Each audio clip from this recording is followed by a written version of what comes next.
ಚೆನ್ನಾಗಿದ್ದೀರಾ ಅಂತ ಅಂದ್ಕೊಂಡಿದ್ದೀನಿ. ನೋಡಿ, ಇವತ್ತು ನನ್ನ ಅಯೋಧ್ಯೆಯಲ್ಲಿ 2ನೇ ದಿವಸ. ಇವತ್ತು ನಾನು ಮಣಿಪರ್ವತ ಮತ್ತು ಭರತ್ಕುಂಡು ಮತ್ತು ಸೂರ್ಯಕುಂಡು ಅಂತ ಒಂದು ಜಾಗ ಇದೆ. ಅದು ಅಯೋಧ್ಯೆ ಸಿಟಿಯಿಂದ 25 ಕಿಲೋಮೀಟರ್ ದೂರ ಇದೆ. ಅಲ್ಲಿಗೆ ನಾನು ಹೋಗ್ತಾ ಇದ್ದೀನಿ ಎಕ್ಸ್ಪ್ಲೋರ್ ಮಾಡೋಕ್ಕೆ. ಹಾಗೆ ನಿಮ್ಮನ್ನು ಅಲ್ಲಿಗೆ ಕರ್ಕೊಂಡೋಗಿ ನಿಮಗೂ ತೋರಿಸ್ತೀನಿ ಆ ಜಾಗ ಹೇಗಿದೆ ಏನು ಅಂತ.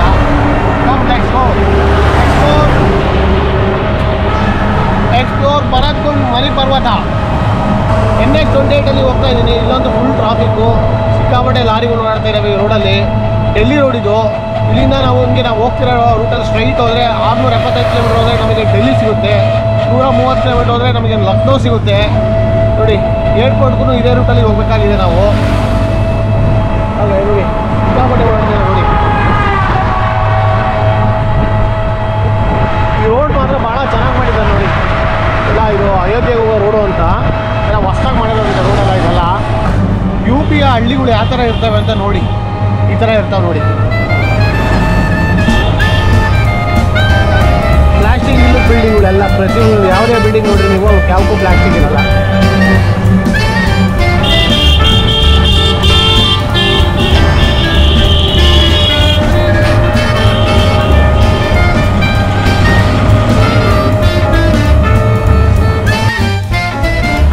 ನೋಡಿ, ಎಲ್ಲ ಸ್ವಲ್ಪ ಸೌಕರ್ಯ ಅಂತಾರು ಈ ಥರ ಮನೆ ಕಟ್ಸ್ಕೊಂಡಿರ್ತಾರೆ. ಈಗ ನೀವು ಬೇಕು ನೋಡಿ, ಅಲ್ಲಿ ಕಾಣ್ತಾ ಇದೆ ವೈಟ್ ಕಲರ್ ಬಿಲ್ಡಿಂಗು.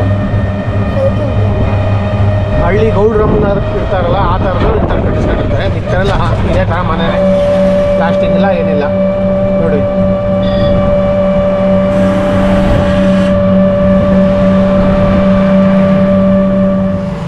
ಸೂರ್ಯಕುಂಡ್ ಮಂದಿರಕ್ಕೆ ಬಂದಿದ್ದೀವಿ. ಬನ್ನಿ, ಒಳಗಡೆ ಕರ್ಕೊಂಡು ಹೋಗ್ತಾ ಇದ್ದೀನಿ ನಿಮ್ಮನ್ನ. ಒಳಗಡೆ ಏನಿದೆ ಅಂತ ನೋಡ್ಕೊಂಬರೋಣ.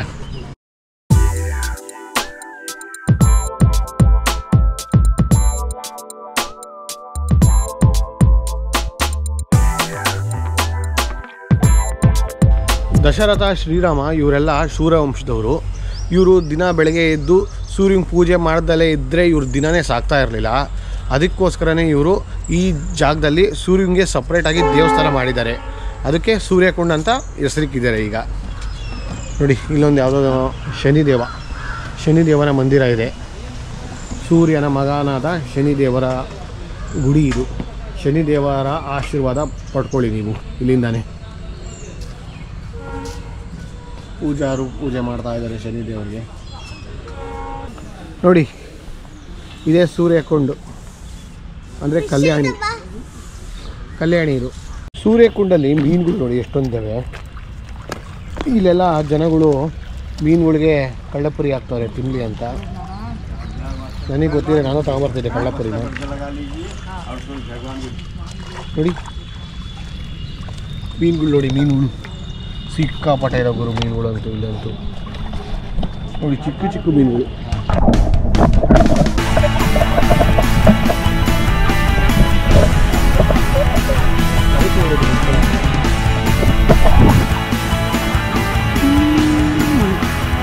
ನೋಡಿ ಇಲ್ಲಿ ನೋಡಿ, ಇಲ್ಲಿ ತುಂಬ ಜಾಸ್ತಿ ಇದಾವೆ ಮೀನುಗಳು.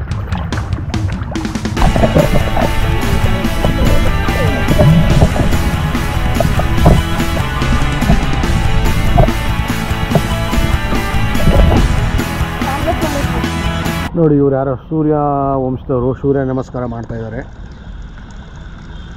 ನೋಡಿ ಸೂರ್ಯಕುಂಡ ವ್ಯೂ, ಅಮೋಘ ವ್ಯೂ ಈ ಥರ ಕಾಣ್ತಾ ಇದೆ ನೋಡಿ ಸೂರ್ಯಕುಂಡ. ಇದೆಲ್ಲ ಸಂಜೆ ಟೈಮೆಲ್ಲ ಕಾರಂಜಿಗಳೆಲ್ಲ ಆನ್ ಮಾಡ್ತಾರಂತೆ. ಬೆಳಿಗ್ಗೆ ಆಗಿರೋದ್ರಿಂದ ಆಫ್ ಮಾಡಿದ್ದಾರೆ. ನೋಡಿ ಹನುಮಂತಣ್ಣ ಬಂದೈತೆ. Hi Hanumantanna. Hi UP Hanumantanna. Anjaneya ಗೋಧಿ ಹಿಟ್ಟು ತಿನ್ನಕ್ಕೆ ಬಂದೇನಪ್ಪ.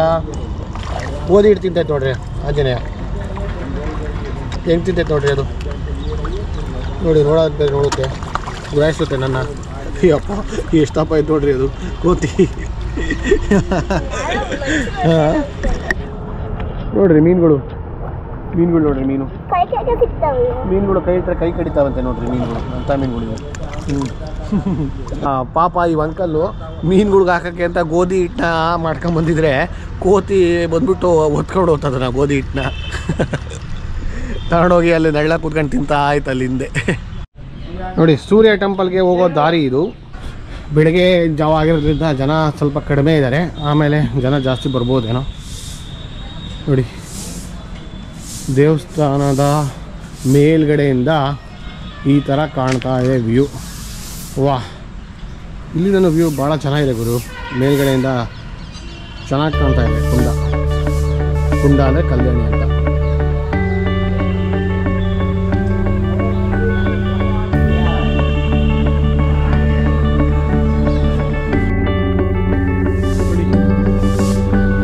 ದೇವಸ್ಥಾನ ಪೂಜಾರು ಅಕ್ಷರೆ ಕೊಡ್ತಾ ಇದ್ದಾರೆ. ಸೂರ್ಯನಿಗೆ ಪೂಜೆ ಮಾಡಿ ಸೂರ್ಯದೇವ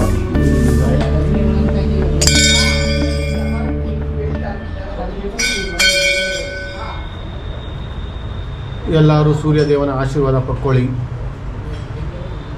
ಇಲ್ಲಿಂದನೇ.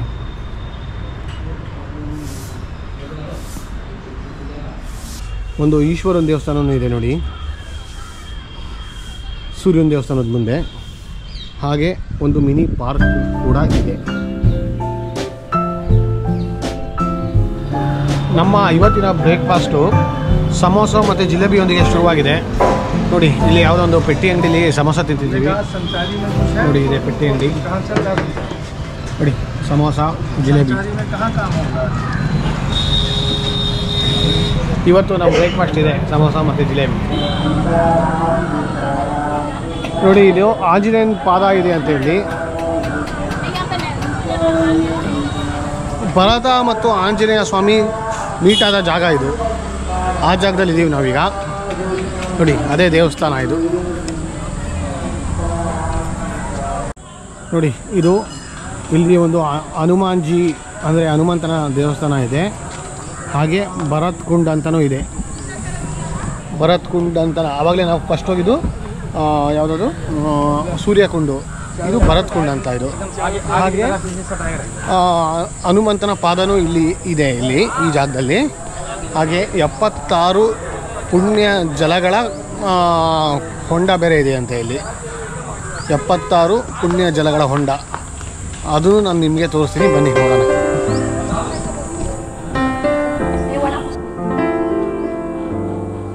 ನೋಡಿ,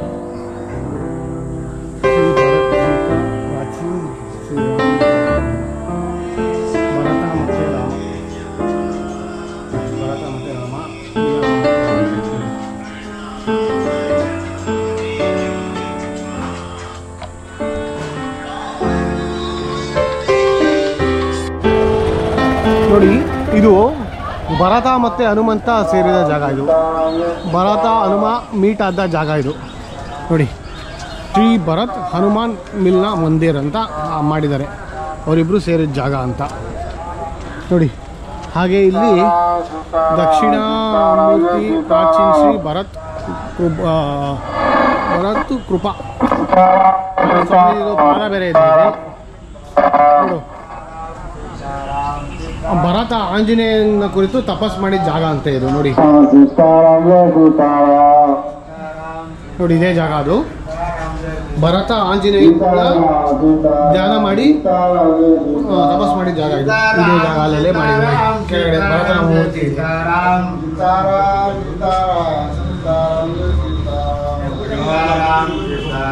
ಎಲ್ಲ ಭಜನೆ ಮಾಡ್ತಾ ಇದ್ದಾರೆ.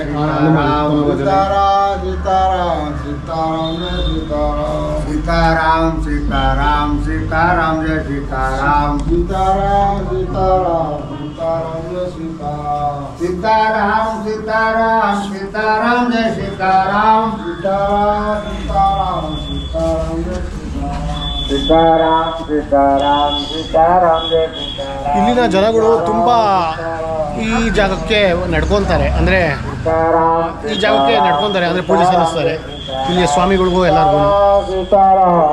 ಬನ್ನಿ ಆಂಜನೇಯ ದೇವಸ್ಥಾನಕ್ಕೆ ಹೋಗೋಣ.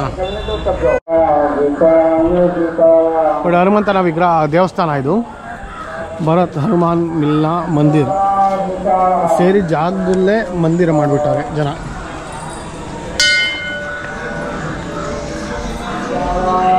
ಏನೋ ಮಾಡ್ತಾವ್ರೆ ಕನ್ಸ್ಟ್ರಕ್ಷನ್ಸು ಇಲ್ಲಿ.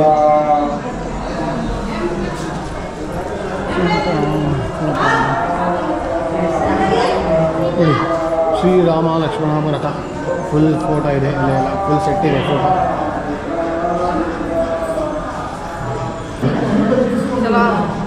हनुमान जी भरत मिला हनुमान जी भरत जी ಹಾಂ ಹನುಮಾನ್ ಭರತ ಹನುಮಂತ ಮತ್ತು ಭರತ ಇಬ್ಬರು ಸೇರಿದ ವಿಗ್ರಹ ನೋಡಿ. ಈ ಥರ ಪಂಚಾಮೃತ ಕೊಡ್ತಿದ್ದಾರೆ, ಕೇಸರಿ ಕಲರ್ ಪಂಚಾಮೃತ ಇಲ್ಲಿ ನೋಡಿ. ಪ್ರದಕ್ಷಿಣೆ ಹಾಕೋ ಜಾಗ.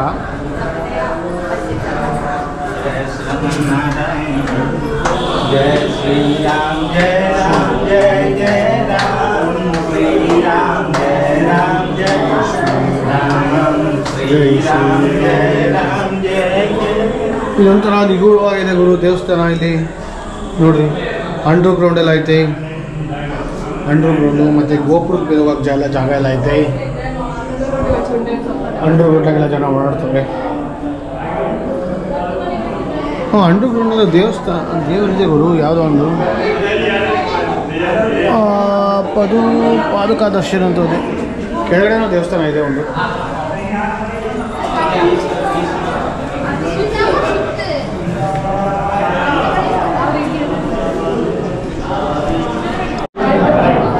ನೋಡಿ, ಅಂಡರ್ ಗ್ರೌಂಡಲ್ಲಿರೋ ದೇವಸ್ಥಾನ. ಒಟ್ಟು 4 ಗರ್ಭಗುಡಿ ಇದ್ದಾವೆ ಇಲ್ಲಿ. ಒಂದು ಭರತಂದು, ಇನ್ನೊಂದು ಹನುಮಂತಂದು ಗರ್ಭಗುಡಿ, ಹಾಗೆ ಇನ್ನೊಂದು ನಮ್ಮ ಪ್ರಭು ಶ್ರೀರಾಮಂದು.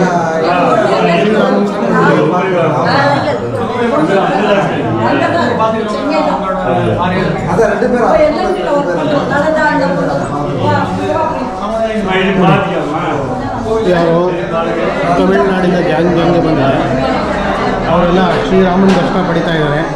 ತಮಿಳ್ನಾಡು ಗ್ಯಾಂಗ್ನವರು ಏನೋ ಕನ್ಸ್ಟ್ರಕ್ಷನ್ ಮಾಡ್ತಾರೆ. ಇನ್ನು ಬನ್ನಿ ಹೀಗೆ ವಾಪಸ್ ಹೋಗೋಣ ಬಂದಿದ್ದಾಗ. ಭರತ ಮತ್ತು ಹನುಮಂತ ಸೇರಿದ ಜಾಗನ ನೋಡಿಕೊಂಡು ಈಗ ನಾವು ಬಂದಿದ್ದೀವಿ ಭರತ್ ಕುಂಡ್ ಹತ್ರ. ನೋಡಿ, ಇದೇ ಭರತ್ ಕುಂಡು, ಒಂದು ಕೆರೆ. ಇದು ಕಲ್ಯಾಣಿ ಟೈಪ್ ಮಾಡಿದ್ದಾರೆ, ಅದಕ್ಕೆ ಭರತ್ ಕುಂಡ್ ಅಂತ ಹೇಳ್ತಾರೆ. ನೋಡಿ, ಈ ಥರ ಇದೆ ಭರತ್ ಕುಂಡು.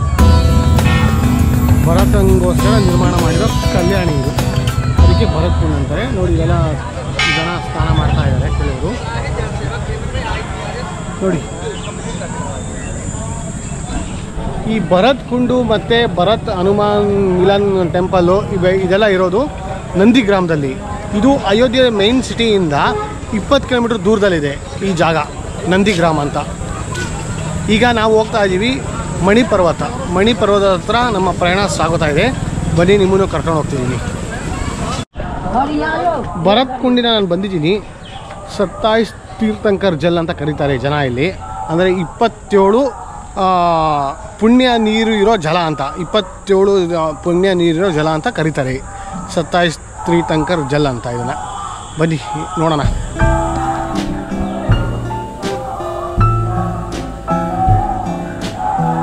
ನೋಡಿ, ಇಲ್ಲಿ ಹಳೆ ರಾಮ ಸೀತೆ ದೇವಸ್ಥಾನ ಇದೆ. ಅಂದರೆ ಈಗ ರಾಮ ಜನ್ಮಭೂಮಿ ಇಲ್ಲಿ ಇದೆಯಲ್ಲ ದೇವಸ್ಥಾನ, ಅದಕ್ಕಿಂತ ಮುಂಚೆ ಇಲ್ಲಿ ಒಂದು ರಾಮ ಸೀತೆಯ ದೇವಸ್ಥಾನನ ಮಾಡಿದ್ರು ಚಿಕ್ಕದಾಗಿ. ಆ ಜಾಗ ಇದು ನೋಡಿ. ಇಲ್ಲೆಲ್ಲ ಭಜನೆ ನಡೀತಾ ಇದೆ, ರಾಮ ಸೀತೆ ಭಜನೆ ನಡೀತಾ ಇದೆ ಇಲ್ಲೆಲ್ಲ.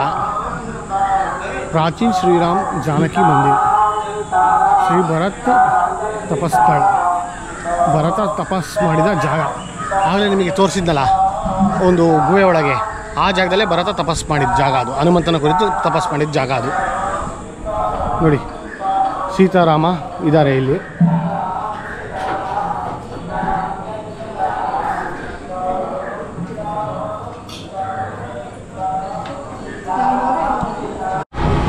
ನಂದಿ ಗ್ರಾಮದಲ್ಲಿ ಭರತ್ ಕುಂಡ ಮತ್ತು ಭರತ ಹನುಮ ಭೇಟಿಯಾದ ಸ್ಥಳ. ಹಾಗೆ ಇದು 27 ತೀರ್ಥಂಕರ ಬಾವಿಯ ನೀರು ಕುಡ್ಕೊಂಡು ಈಗ ನಮ್ಮ ಪಯಣ ಅಯೋಧ್ಯೆ ಕಡೆ ಸಾಗ್ತಾ ಇದೆ. ಈ ಡಬ್ಬಾ ರಿಕ್ಷಾ ಮೋಟಾರ್ ಸೈಕಲಲ್ಲಿ ನೋಡಿ, ಕರೆಂಟಿಂದು ಗಂಟೆಗೆ 30 ಕಿಲೋಮೀಟ್ರ್ ಸ್ಪೀಡ್ ಹೋಗೋದೇ ಇಲ್ಲ ಇದಂತೂ. ನಮಗಂತೂ ಕುತ್ಕೊಂಡು ಸಾಕಾಗ್ಬಿಡ್ತು, ಬೆನ್ನೋವು ಬಂತು. ಈಗ ಮತ್ತೆ 25 ಕಿಲೋಮೀಟ್ರ್ ಇದರಲ್ಲೇ ಹೋಗ್ಬೇಕಾಗಿದೆ. ನಮ್ಮ ಕರ್ಮ ಹೆಂಗಿದೆ ನೋಡಿ. ಕಮ್ ಲೆಟ್ಸ್ ಗೋ, ಏನು ಮಾಡೋಕ್ಕಾಗಲ್ಲ, ಹೋಗಲೇಬೇಕು. ನಾವೀಗ ಮಣಿ ಪರ್ವತದ ಹತ್ರ ಬಂದಿದ್ದೀವಿ. ಮಣಿ ಪರ್ವತದ ಎಡಬಲ ಅಂಗಡಿಗಳೇ ಇದ್ದಾವೆ ನೋಡಿ. ಆಯುರ್ವೇದಿಕ್ ಅಂಗಡಿ ಅಂತ ಇಂಥವು, ಆಟೋ ಸಾಮಾನು ಅಂಗಡಿ, ಬರೀ ಇಂಥವೇ ಇದ್ದಾವೆ ನೋಡಿ. ಸಿಕ್ಕಾಪಟ್ಟೆ ಅಂಗಡಿಗಳು ಇದ್ದಾವೆ ಇಲ್ಲಂತೂ. ಮುಂಚೆ ಇಷ್ಟೊಂದು ಅಂಗಡಿ ಇರಲಿಲ್ವಂತೆ. ರಾಮ ಮಂದಿರ ಯಾವಾಗ ಉದ್ಘಾಟನೆ ಆಯಿತೋ ಆವಾಗ ಅಂಗಡಿಗಳು ಜಾಸ್ತಿ ಆದವಂತೆ. ನಮ್ಮ ಆಟೋ ಡ್ರೈವರ್ ಹೇಳ್ತಾ ಇದ್ರು ಆ ಥರ ನೋಡಿ. ಎಂಟೈರ್ ಉತ್ತರ ಪ್ರದೇಶ್ ಓಡಾಡಿದ್ರು ನಮಗೆ ಈ ಥರ ಜಾಗ ಎಲ್ಲೂ ಕಾಣೋದಿಲ್ಲ ನೋಡಿ. ಇದೊಂದೇ ಜಾಗ ಯು ಪಿಲಿ ಈ ಥರ ಬೆಟ್ಟ ಗುಡ್ಡು ಟೈಪ್ ಇರೋದು ನೋಡಿ. ಈ ಗುಡ್ಡದ ಹಿಸ್ಟ್ರಿ ಏನಂದರೆ, ರಾಮಾಯಣದ ಯುದ್ಧದ ಟೈಮಲ್ಲಿ ಲಕ್ಷ್ಮಣನಿಗೆ ಪೆಟ್ಟಾಗಿ ಬಿದ್ದಾಗ ಹನುಮಂತ ಹಿಮಾಲಯ ಹೊತ್ಕೊಂಡು ಬರಬೇಕಾದ್ರೆ ಅದರ ಒಂದು ತುಂಡು ಇಲ್ಲಿ ಕೆಳಗಡೆ ಬಿದ್ದಿದೆ ಅಂತ ಪ್ರತೀತಿ ಇದೆ. ಅದನ್ನು ಈ ಜನ ಹೇಳ್ತಾರೆ ಮಣಿಪರ್ವತದ ಬಗ್ಗೆ. ಈ ಬೆಟ್ಟದ ಮೇಲೆ ರಾಮ ಸೀತೆಯ ದೇವಸ್ಥಾನವೂ ಇದೆ. ಹಾಗೆ ರಾಮ ಸೀತೆಯ ಜೊತೆಗೆ ಮಣಿದೇವ ಅಂದರೆ ಪರ್ವತ ದೇವ ಹಾಗೆ ಅವರ ಪತ್ನಿ ಅವರು ಸಮೇತ ಇಲ್ಲಿ ಈ ಗರ್ಭಗುಡಿಯಲ್ಲಿ ಇದ್ದಾರೆ ನೋಡಿ. ಅವರ ಆಶೀರ್ವಾದ ಪಡೆದುಕೊಳ್ಳಿ ಇಲ್ಲಿಂದನೇ.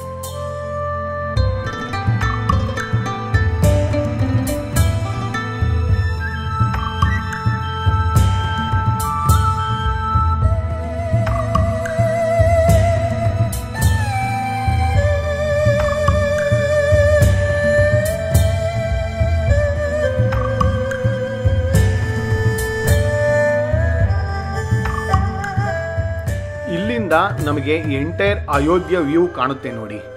ಇಲ್ಲಿಂದ ನೋಡಿ, ಇಲ್ಲಿ ಹನುಮಾನ್ ಗರಿ ಟೆಂಪಲ್ ಕಾಣ್ತಾ ಇದೆ ನೋಡಿ, ಕೆಂಪು ಗೋಪುರ. ಹಾಗೆ ಸ್ವಲ್ಪ ಹಿಂದೆ ಈ ಮರದಿಂದೆ ಬಂದರೆ ನಮಗೆ ನೋಡಿ ಇಲ್ಲಿ ಕಾಣ್ತಾ ಇದೆ ನೋಡಿ. ಇಲ್ಲಿ ಕ್ರೇನ್ಗಳೆಲ್ಲ ಕಾಣ್ತಾ ಇದ್ದಾವೆ ನೋಡಿ. ಇದು ರಾಮ ಮಂದಿರ ನಿರ್ಮಾಣ ಆಗ್ತಿರೋ ಜಾಗ ಇದು ನೋಡಿ. ಕ್ರೇನ್ಗಳೆಲ್ಲ ಕಾಣ್ತಾ ಇದ್ದಾವೆ ನೋಡಿ. ಇಲ್ಲೇ ರಾಮ ಮಂದಿರ ನಿರ್ಮಾಣ ಆಗ್ತಾ ಇರೋದು ನೋಡಿ. ಅರ್ಧ ಕಾಣ್ತಾ ಇದೆ ಆಗಲೇ. ಇನ್ನೂ ಬಾಕಿ ಫುಲ್ ಕಂಪ್ಲೀಟ್ ಆದರೆ ಇನ್ನೂ ಚೆನ್ನಾಗಿ ಕಾಣುತ್ತೆ ಇಲ್ಲಿಂದ ರಾಮ ಮಂದಿರ. ಈ ದೇವಸ್ಥಾನದ ಮೇಲೆ ಸೀತಾಮಾತೆಯ ಒಂದು ಜೋಲಿ ಇದೆ, ಪುಟಾಣಿ ಜೋಲಿ. ಅದು ಸಮೇತ ಇಲ್ಲೇ ಇದೆ. ಅದನ್ನು ನೋಡಲಿಕ್ಕೆ ನಾವು ಬಂದಿರೋದು. ಬನ್ನಿ ನಿಮಗೆ ಆ ಜೋಲಿ ಯಾವ ಥರ ಇದೆ ಅಂತ ತೋರಿಸ್ತೀನಿ ನಾನು. ಇಲ್ಲೊಂದು ಸಿಕ್ಕಾಪಟ್ಟೆ ಕೋತಿಗಳು, ಯಾವುದೋ ಕೋತಿ ಅಡ್ಡ ನಿಂತಿದ್ದು ಪೂಜಾರು ಅದನ್ನು ಕೋಲಿಟ್ಕೊಂಡು ಓಡಿಸ್ಕೊಂಡು ಹೋಗ್ತಾ ಇದ್ದಾರೆ ನೋಡಿ. ನಮಗೆ ಇಲ್ಲಿ ಸೀತಾಮಾತೆಯ ಜೋಲಿ ಕಾಣ್ತಾ ಇದೆ. ಸೀತಾ, ರಾಮ ಹಾಗೂ ಹನುಮಂತನ ಫೋಟೋ ಇಟ್ಟಿದ್ದಾರೆ ಆ ಜೋಲಿ ಮೇಲೆ. ಈ ಜೋಲಿ ಸೀತಾಮಾತೆಯ ಹುಟ್ಟೂರಾದ ಜನಕಪುರಿಯಿಂದ ಬಂದಿರೋ ಜೋಲಿ ಇದು. ನೇಪಾಳಿಂದ ಬಂದಿರೋ ಜೋಲಿ ಇದು ನೋಡಿ. ಇಲ್ಲೇ ಇದೆ ಅವಾಗಿಂದ.